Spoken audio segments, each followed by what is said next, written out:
मी माझ्या नावे केली आहे. आता तुझ्या वकिलाने तुझ्या ज्या सह्या घेतल्या ना तेच ते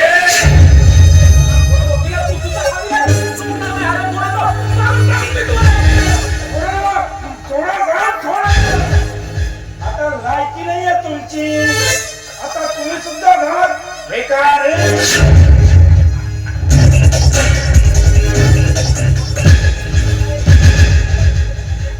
अरे पण का वागला तसा?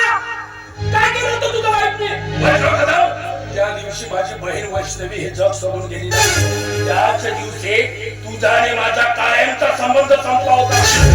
लेकिन ये सारी दौलत है वैष्णव कदम आणि ये दौलत बड़ी कुत्ती चीज होती है. तू देश विदेश फिरून तो तुझा बिझनेस वाढवत होता. स्वतःच्या मुलाकडे अजिबात लक्ष देत नव्हता.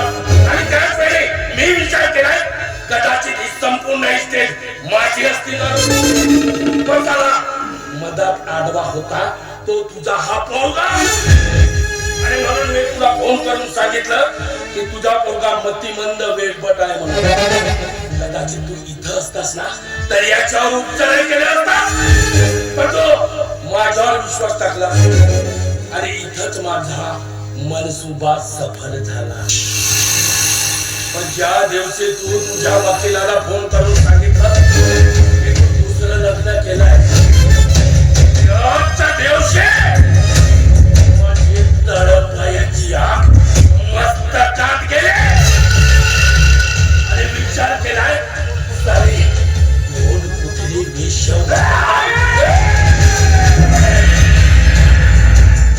तेव्हाच विचार केलाय सारी कोण कुठले वेश वारंगणा या घराचे आणि या इस्टेटीचे वारसदार होईल म्हणून. आणि म्हणूनच हे सगळं होण्याच्या आधी मी तुला फार बरबाद करून